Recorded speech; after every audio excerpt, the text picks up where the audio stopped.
Hey guys, I've been using stuff from Feyachi for the last probably 4 or 5 years.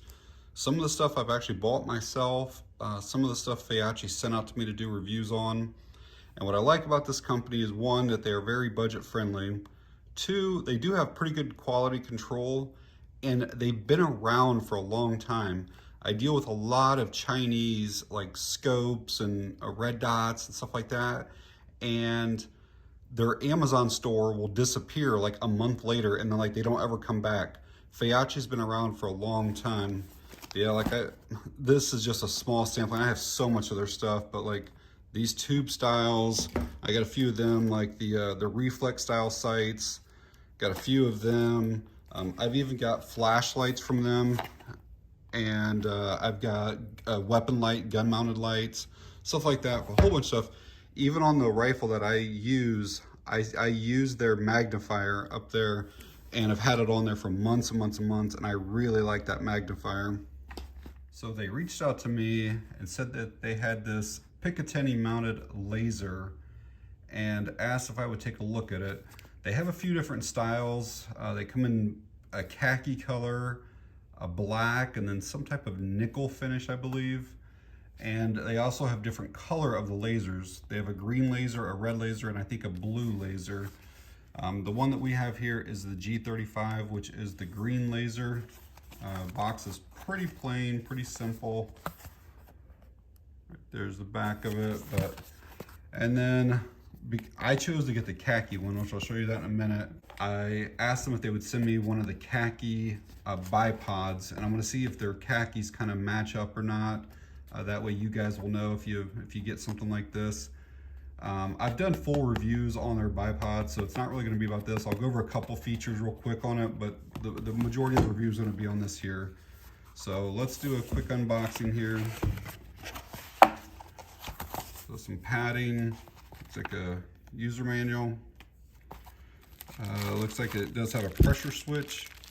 The pressure switch, I believe, so like right here, this can be mounted to a Picatinny rail as well, but you're supposed to be able to mount this to an M-Lok, and that's what I'm planning on doing. So we'll have to look at that in a minute. This here is for the laser itself. There is the mount for it. It's also in a khaki color. We have a battery charger and then the cable for the battery charger, because this laser does take, I believe it's an 18650 battery, and we'll check that out in a minute.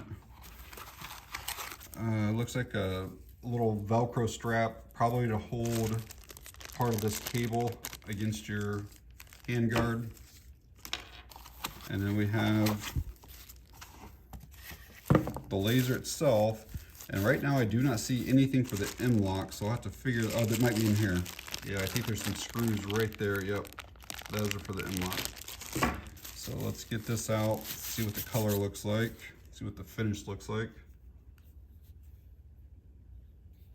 Again, they always have really good quality control. Actually, there's a tail switch on that too, so you don't have to use a pressure switch if you don't want to.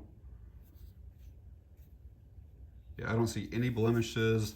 The anodization feels really good on it. And let's look at that battery, see if it is an 18650. And this is just a little film that you have to remove before you can use it.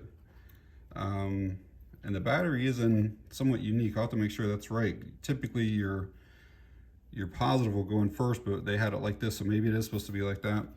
But yeah, it is an 18650 battery, and it's a 2200 milliamp hour.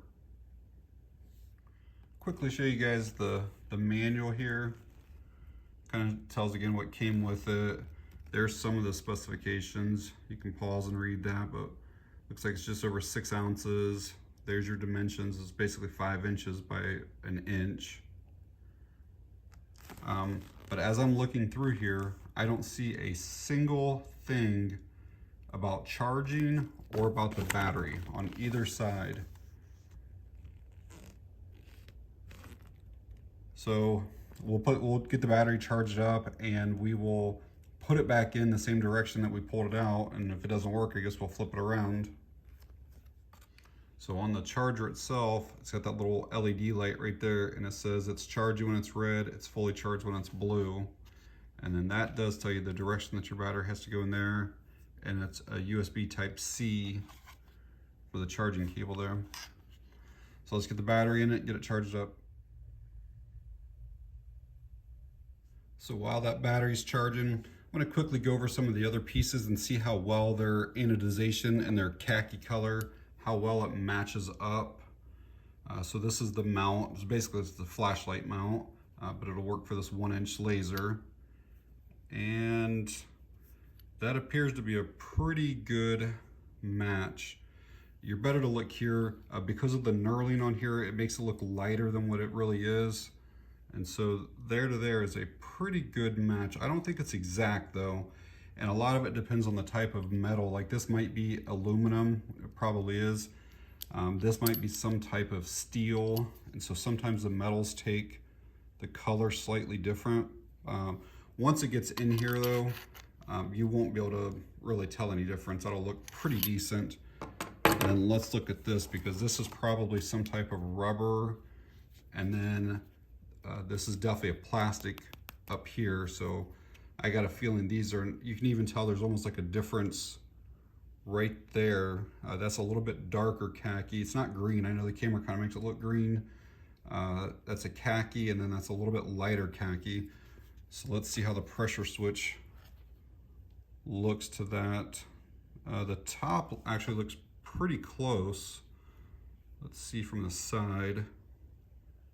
Yeah, those are actually really good matches. I mean, it's not 100% exact, but again, once it's mounted and stuff, you would never notice any type of difference. So they've actually done a really good job getting those to match up. All right, let's quickly go over that bipod. Again, I've got full reviews on these on my channel if you're interested in it. Comes with the user manual here. Kind of gives all the different specs and information on it. So there's anything on the back of it. So again, you can kind of pause and read any of that if you want. I really want to see on this too, like again, how close the metals, the color will match up to the laser. Again, that's why I purposely chose the khaki.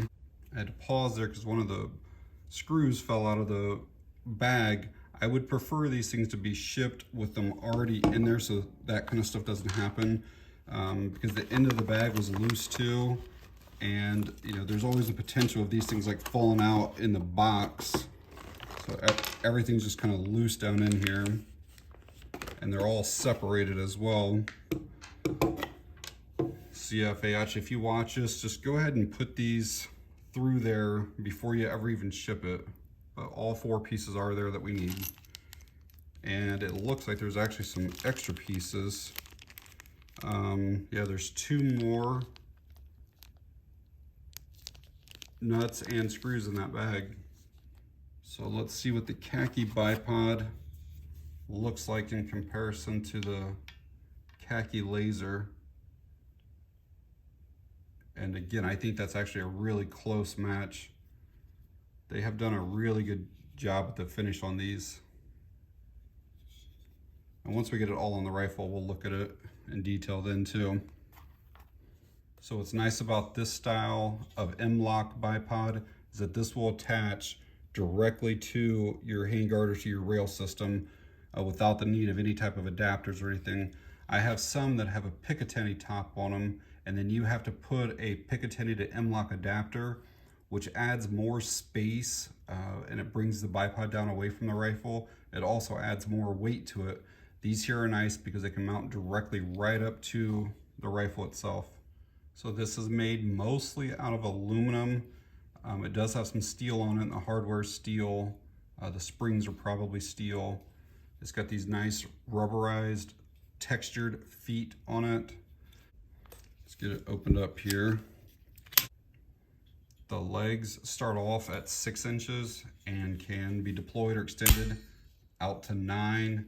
And you can stop at any of these spots where there's a little catch up. So you just push in that button and now it locks in there.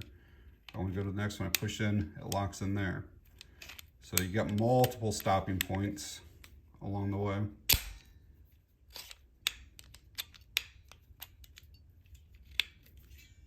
All right, I'm gonna quickly get this bipod off. It's just those two screws right there, those T-nuts, and then we'll get the other one on. All right, so I got these two things mounted on here. This was just simply a Picatinny mount. You just lock it down there in one of your spots. And then it was the M-Lok T-nuts just to go on there. One thing I will say about this is that it does slightly flare out. Really, you can mount this however you want it. And it doesn't have to be exact because it's just gonna be a single dot laser coming out. I tried getting it, pretty lined up here.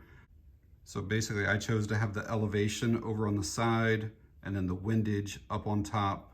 But because of that flare, I don't know how many millimeters wider it is and what it is down here, but it definitely flares out. I can't put it up too far or my front sight will rub up against that when I'm trying to put it up and down.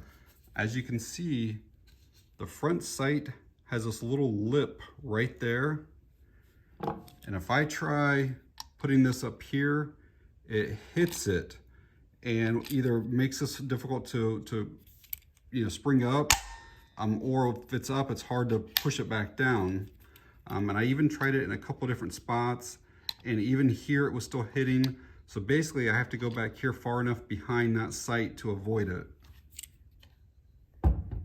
So just something to keep in mind. Also something to tell you guys that if you do, like this M&P 1522 has a plastic handguard, do not try to over tighten any of your nuts down here. And one other thing to show you guys real quick is this, in my opinion, is just a horrible design for this placement of this bar. I had a heck of a time trying to get that little Allen key. I had to keep going in at like angles from both sides to try to get this thing tightened up, because you cannot get to that head of that screw right there without going at it at an angle at it. It's a crazy design. If I were doing it again, I would actually just remove one of these screws right here and then just pull this thing out of the way, because it just unthreads right there, but it's not a very good design. I would change that design if I were Feyachi. And you see what I mean here? I just removed that one screw from there, and then I can move that thing out of the way. And that literally took 5 seconds. And I spent like 3 minutes trying to get that stupid thing tightened down there. So just pull one of those out, and then when you're done, just put it back in there. All right, once that battery is charged up, we'll see how everything works. Here is another option for you guys if you wanna have this laser a little further forward out on your rail and still be able to use your front sight. So basically I had a little like quick detach mount, and I just put it on the rail first and then put the laser attached to it. And now when I push this, you'll be able to see there's enough room and there's still clearance in between there. It does not hit anywhere around that. See that there's still light going through there. But yeah, it allows my front sight to work perfectly fine. And even though it brought it up a little bit higher up off the rail, when I go through my sight here, I can still see my dot perfectly fine over top of that.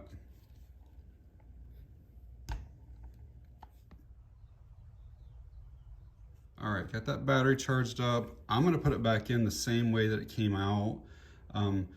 With like an alkaline battery, you don't usually have to worry about if it's reversed or not, but when you're using lithium ion batteries, and if you reverse the polarity and it doesn't have protection, you will fry the circuit in here, but we'll see what happens. And I looked in the tube and I don't see any markings. There's nothing on the outside. There wasn't anything in the manual that talks about the battery orientation. So we'll just put it back in the same way and see what happens. There is a rubber O-ring on there too to kind of give you some of that waterproofness. So we'll just depress that. Yep, it did come on. So the orientation was the correct way. And that is a very nice, very crisp, easy to see green dot. When you have something up here, it looks bigger. It's not like that. And I'll be able to show you guys outside better too. It kind of reflects back off of something like this and just the distance. But yeah, very, very crisp. There's no like shadowing, or some of these will have like a little bit of halo effect going all the way around it. And right now that looks really crisp. And I didn't mention it when I was going over the specifications and stuff earlier. In the daytime, this is supposed to have a measurable distance of at least 50 meters. And then at night, it's supposed to be 300. I found that most of these lasers actually go further than what they claim. So one thing that's nice is that once you have this thing mounted where you want it at, you really don't have to undo any of this again. All you would have to do is obviously just unscrew, you know, the back end here, tip your rifle up, and then allow that battery to come out. Then you can charge it in that external charger, so you never have to remove the laser and the mount once you get it on there. All right, I do want to check out this pressure switch. With the main switch, you do have to fully depress it to turn it on and off. There is not a momentary where you can like soft press and get the laser and then release and it shuts off. So we'll see if the pressure switch has that feature. Sometimes they do. We'll see.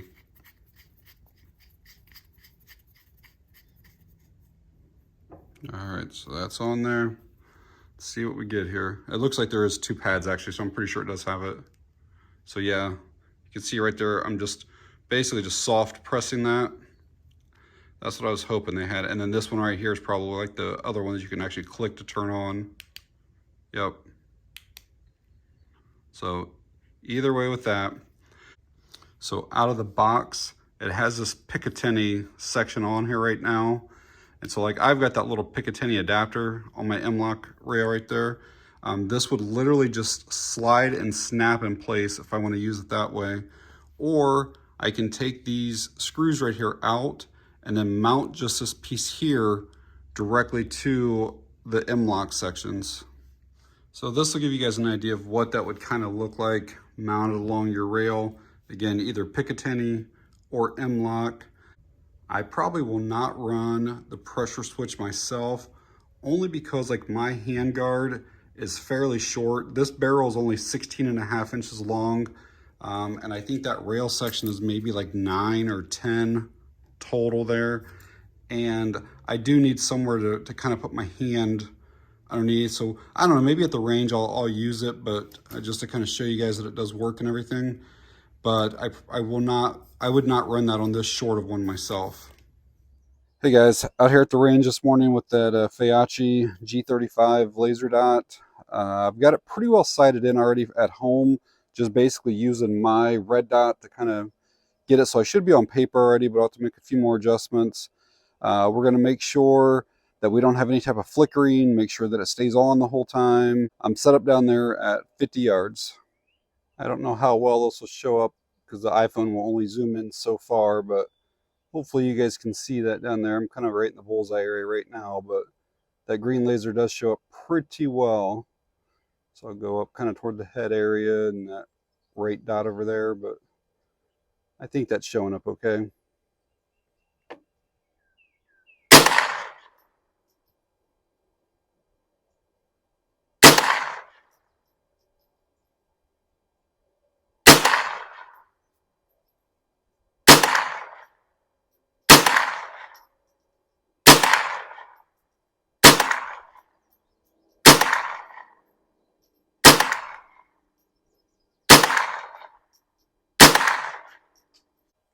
All right, 1 magazine through, no issues whatsoever with that laser. Stayed on the entire time, no flickering. Bipod did great too. Granted, I'm only shooting a 22, but it was still very stable. The feet didn't bounce around or move or anything like that. Legs didn't collapse. So we'll run another couple magazines through here.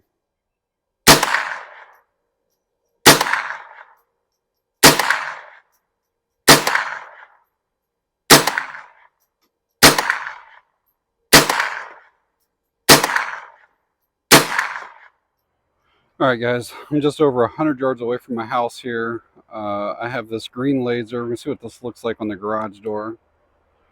bringing it up. I don't know if the camera's picking that up. I think it is, but it almost looks like it has some pulse width modulation. Like I can see the green dot on the door, no problem at all. But the line from the laser to the door is almost like flickering. The dot itself does not flicker at all on the door. All right, so after having this for a little while and actually using it, some of my thoughts were, I actually am very impressed like with the overall quality, like the fit and finish, the anodization, everything just feels really good. The adjustments for your windage and elevation, they turn real easily.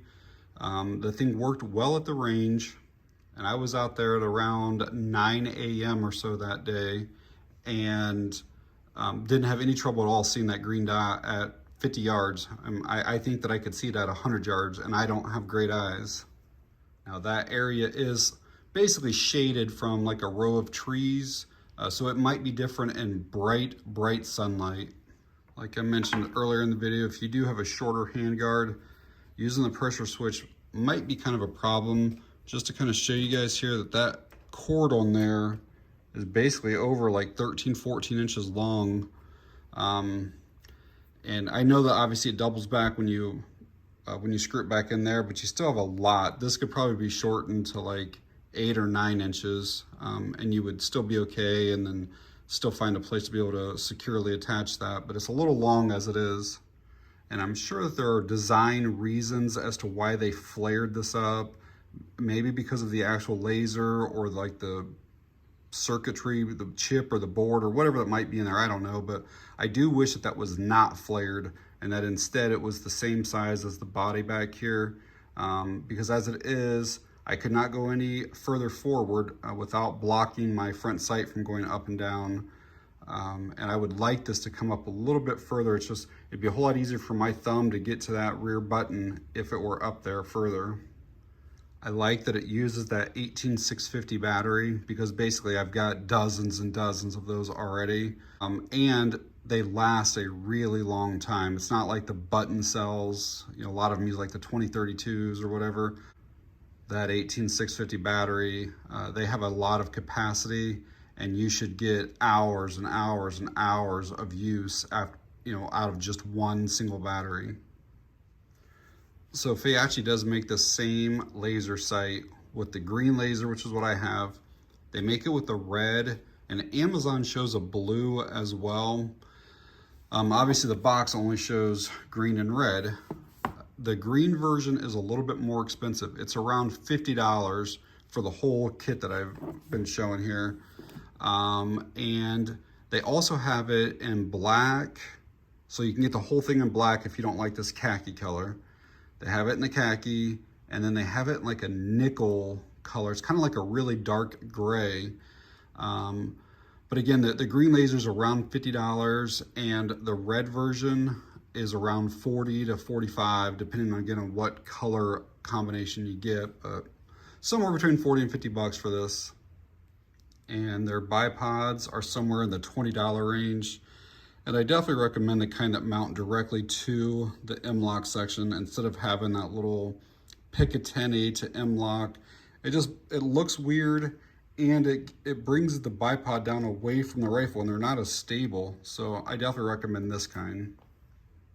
All right, guys, I'm gonna wrap this video up. I will leave Amazon links to both of these items if you wanna find more information about them or pick one up for yourself. But yeah, that's gonna be it here. Thanks for watching. I appreciate it.